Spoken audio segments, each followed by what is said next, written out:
आज का ये हमारा स्पेशल कार्यक्रम देख रहे जितने भी हमारे भाई बहन हैं, हमारे दर्शक हैं, सबका हम इस प्रोग्राम में स्वागत करते हैं। आम तौर पे ऐसा होता है कि हम ज़्यादा करके पॉलिटिकल यहाँ की जो पर्सनैलिटीज़ हैं हमारे पास आते रहते हैं।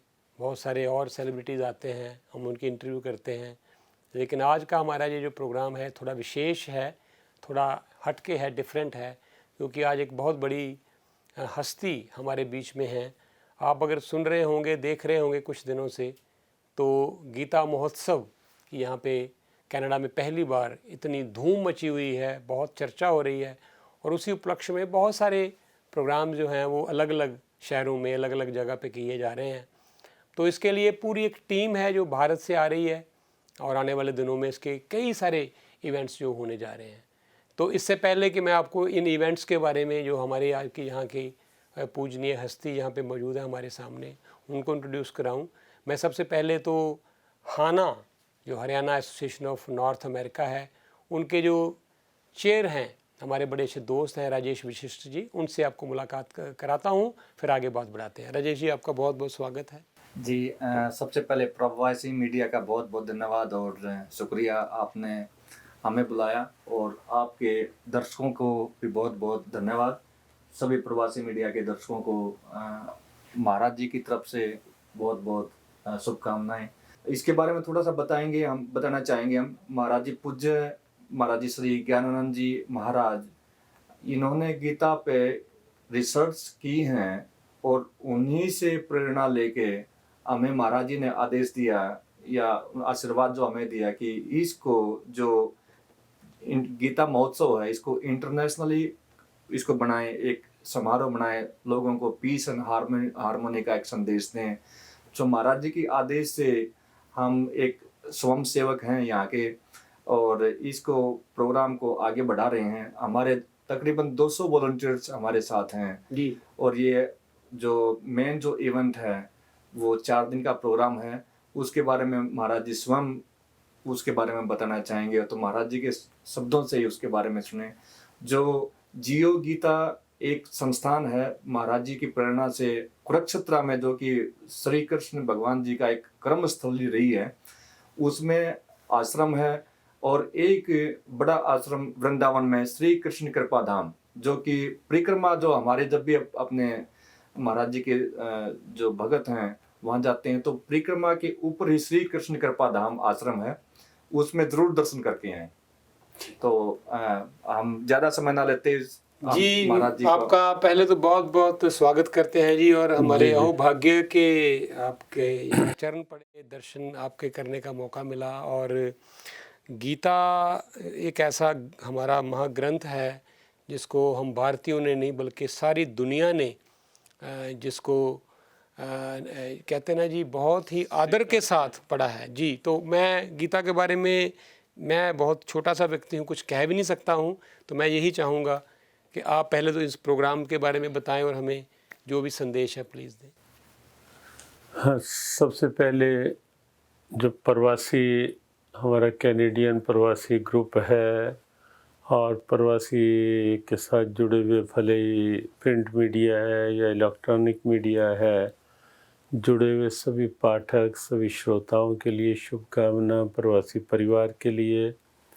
और हम बताना चाहेंगे कि भगवद गीता जी भले ही भारत का गौरव ग्रंथ है, लेकिन केवल भारत के लिए नहीं, पूरे विश्व के लिए है जी। हिंदुओं की आस्था है भगवद गीता, लेकिन इस ग्रंथ की विशेषता है कि केवल हिंदुओं के लिए नहीं है जी। इस ग्रंथ में कहीं भी जात पात की संकीर्णता नहीं, मानवता के लिए, प्राणी मात्र के लिए है ये ग्रंथ। और इसीलिए लगा कि क्यों नहीं इस ग्रंथ का जो एक वर्ल्ड वाइड भाव है, वैश्विक भाव है, वो भारत से बाहर भी सब उससे परिचित हो, सबको पता चले कि गीता क्या है, गीता में क्या है जी। तो उसी दृष्टि से यहाँ कनाडा में ये 4 दिन का एक अंतर्राष्ट्रीय गीता महोत्सव, जो कुरुक्षेत्र से यात्रा प्रारंभ हुई, मॉरिशस में एक बड़ा उत्सव हुआ, इंग्लैंड में हुआ, वहाँ के दोनों हाउसेस जो हैं, House of Commons, House of Lords, दोनों में भगवद गीता विराजित हुई। तो अब तीसरा जो देश है जहाँ गीता महोत्सव हो रहा है वो कनाडा है। जी। तो यहाँ 16 तारीख से कुछ कार्यक्रम रहेंगे। ओटावा में जो कैनेडियन पार्लियामेंट है, एक कार्यक्रम 16 तारीख को वहाँ रहने वाला है। ठीक है जी।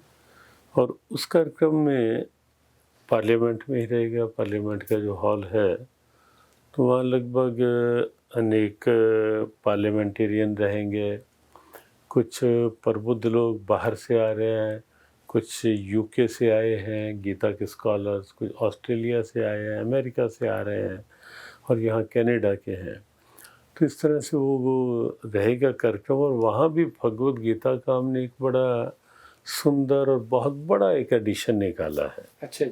ताकि जहाँ वो रखी जाए गीता, उसका स्टैंड है, रखी जाए तो एक सम्मानपूर्वक। ठीक है तो हम वहाँ भेंट करेंगे कैनेडियन पार्लियामेंट के लिए। जी। ये हमारे लिए बहुत गौरव की बात होगी कि भारतीय लोगों के लिए ही नहीं, पूरे देशवासियों के लिए ये बहुत गौरव की बात होगी जैसा आप बता रहे हैं। तो इतने आप कह रहे हैं कि जर्नी शुरू हुई है, और मुझे ये भी पता है कि ये जर्नी यहीं ख़त्म नहीं होगी, अभी और मुल्कों में भी आगे चल के कुछ प्रोग्राम होगा। हाँ, अगले वर्ष हमारा ऑस्ट्रेलिया का निश्चित है। वो 2020 में ही निश्चित था जी। लेकिन कोविड के कारण से नहीं हो पाया। तो ऑस्ट्रेलिया की टीम यहाँ आई है। जी। तो 2020 में वहाँ भी ऑस्ट्रेलियन पार्लियामेंट में गीता दी जाएगी और रखी भी जाएगी। उन्होंने एक्सेप्ट कर लिया है और वहाँ भी ऐसे ही कार्यक्रम रहेंगे। और एक हमारा रहता है कि गीता पे एक सेमिनार हो। ठीक है।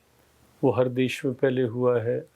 यहाँ भी 17 तारीख को मिसागा में जो लिविंग आर्ट सेंटर है, तो वो बड़ी एक प्रसन्नता की बात ये है जो कि गीता के प्रति लोगों में रुचि देख के हम बड़ा अच्छा लगा कि वहाँ हॉल में जो ऑनलाइन रजिस्ट्रेशन 10 दिन पहले ही 10-12 दिन पहले हाँ जी। शुरू की गई होगी, जी। लेकिन वो अब ओवर क्राउडेड हो चुका है, डबल लगभग डबल हो चुकी है। जी। तो हमें लगता है कि ऑर्गेनाइजर्स के लिए बड़ा चैलेंज रहेगा जी। कि जिस ढंग से लोग ईगर हैं, लोगों में भाव है कि हम भी पहुँचे, देखें, सुने भगवद गीता के बारे में। हमारे कुछ संत भी आ रहे हैं उस कार्यक्रम के लिए विशेष रूप से। कुछ और स्कॉलर्स रहेंगे जो गीता पे अपने रिसर्च, अपने एक्सपीरियंसेस बताएंगे। तो 17 तारीख को एक ऐसा कार्यक्रम रहेगा, सेमिनार, और उसके साथ कुछ कल्चरल प्रोग्राम्स रहेंगे। कुछ कुरुक्षेत्र में भगवद गीता की जो इस उपदेश जहाँ हुआ, वहाँ गीता पे अब तक क्या हुआ है, जी। जी। उसकी एक एग्जीबिशन लगेगी। वेरी गीता पे हमारे देश का जो फ्रीडम मूवमेंट था, उसमें आपको आश्चर्य होगा कि मैक्सिमम ऑफ जो फ्रीडम फाइटर्स थे उनके हाथ में गीता थी। लोकमान्य तिलक ने जेल में बैठ के गीता पे कमेंट्री लिखी। लाला लाजपत राय ने मैसेज ऑफ भगवद गीता लिखी पुस्तक। भगत सिंह की हस्ताक्षर की हुई गीता उनके पैतृक गांव में आज भी रखी है, जो जेल में उनके पास थी। और मदन लाल ढींगड़ा अपने जब फांसी के फंदे में थे तो गीता हाथ में थी। जी। पंडित राम प्रसाद बिस्मिल, जी। वो तो अंतिम क्षण तक गीता पढ़ के फांसी के फंदे की ओर गए। तो एग्जीबिशन में ये सब दिखाया जाएगा वहाँ, जो यहाँ जो लिविंग आर्ट सेंटर में लगेगी। कार्यक्रम होगा तो बाहर एग्जीबिशन भी लगेगी, वो भी देखने को, तो कुछ तो विचार सुनने को मिलेंगे, लेकिन उसके साथ साथ एक एग्जीबिशन भी उसका अहम पार्ट है। जी। जी। तो एक कार्यक्रम रहेगा। कुछ कल्चरल प्रोग्राम्स में दूसरे सेशन में वहाँ रहेंगे। और 18 तारीख को एक शोभा यात्रा होगी जिसको गीता सद्भावना यात्रा का नाम दिया गया है। जी। गीता जी की एक पालकी पे गीता जी विराजित होगी, पूरे आदर के साथ चंवर और वो सब गीता जी को रथिक होगा। और एक और ये पहल की गई कि भले ही इसमें कुरुक्षेत्र विकास बोर्ड का साथ है, वहाँ से हरियाणा से, यहाँ जियो गीता कनाडा के नाम से बॉडी रजिस्टर हुई है, जी तो वो सब मिल के कर रहे हैं। यहाँ की बहुत सी संस्थाएं, हमारा ये विचार था और सभी हमारे सहयोगी यहाँ के इस बात से बहुत प्रसन्न भी हुए कि ये कार्यक्रम केवल जियो गीता का कार्यक्रम न बन के रहे, सबकी सहभागिता हो, शमूलियत हो। सभी शामिल हों उसमें। और हमें खुशी है कि लगभग यहाँ की बहुत सी संस्थाएं, हाँ ना तो पहले दिन से ही क्योंकि सब लोग जुड़े हैं तो स्वाभाविक है, लेकिन इन्होंने भी ये प्रयास किया कि हमारे तक नहीं, भले ही कोई अपने सनातन धर्म की संस्थाएं सबके पास गए, सब साथ जुड़े हैं, आर्य समाज के हैं, स्वामीनारायण वाले हैं, तो सब लोगों ने अपना अपना भाव दिखाया कि हम कोई झांकी अपनी लेके आ रहे हैं, कोई रास्ते में उस शोभा यात्रा का सम्मान करते हुए दिखेंगे। तो इसीलिए हमने उसका नाम गीता सद्भावना यात्रा दिया। ठीक है। ये सब मिल के हम एक होके अपने इस पूजनीय ग्रंथ का एक वैश्विक रूप विश्व के सामने रखें। तो ये 3 दिन का कार्यक्रम, और एक दिन पहले 19 को निश्चित था कार्यक्रम ओंटारियो पार्लियामेंट में, जी लेकिन अब वो संभवतः 14 को, हाँ 14 को, वो 14 तारीख को ही हो रहा है वो कार्यक्रम, क्योंकि 19 को कुछ महारानी एलिजाबेथ जी के जाने के कारण से कुछ उनके कुछ कार्यक्रम के साथ तो उनका कॉन्फ्लिक्ट होगा, तो उन्होंने तो उसको 14 इसलिए को कर दिया। वो 14 को ही अब वो कार्यक्रम भी रहने वाला है। तो हमें कनाडा में आके सबसे बड़ी खुशी ये है कि जिस ढंग से सब बड़े उत्सुकता से सब कार्यकर्ता लगे हुए हैं, जैसा अभी राजेश जी ने भी बताया कि 200 की टीम है। 200 की टीम तो आगे होके सेमिनार वाला ग्रुप अपना सेमिनार का कर रहा है, अपने जो ऑटवा में है कार्यक्रम पार्लियामेंट का, तो वहाँ का एक ग्रुप वो उस कार्यक्रम को देख रहा है। शोभा यात्रा की एक अलग टीम है, वो उस शोभा यात्रा की कैसे तैयारियां हो, कैसे उसको एक वेल ऑर्गेनाइज्ड और डिसिप्लिन कार्यक्रम के रूप में किया जा सके, तो उसके लिए वो ग्रुप लगा हुआ है। तो उसके अलावा भोजन कैसे कराना है आए हुए लोगों को, तो सब अपने अपने कार्य में बड़े अच्छे से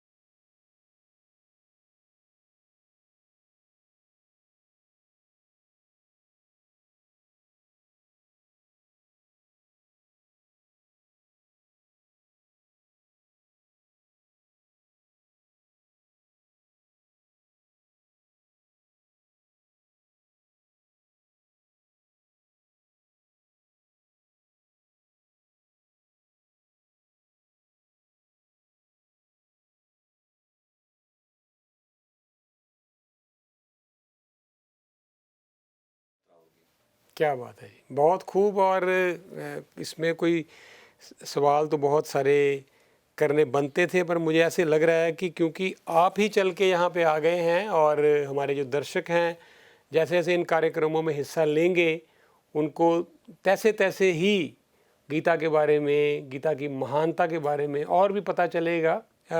ईस्ट ने हमेशा अट्रैक्ट किया है वेस्ट को, और यहाँ से लोग उस खोज में सदियों से जाते रहे हैं, क्योंकि जो मटेरियल है इन मुल्कों में, उसको भोगने के बाद इंसान को लगता है कि कुछ छूट रहा है, कुछ है कमी, जिसकी खोज में वो हमेशा ही भारत उनको अट्रैक्ट करता रहा है।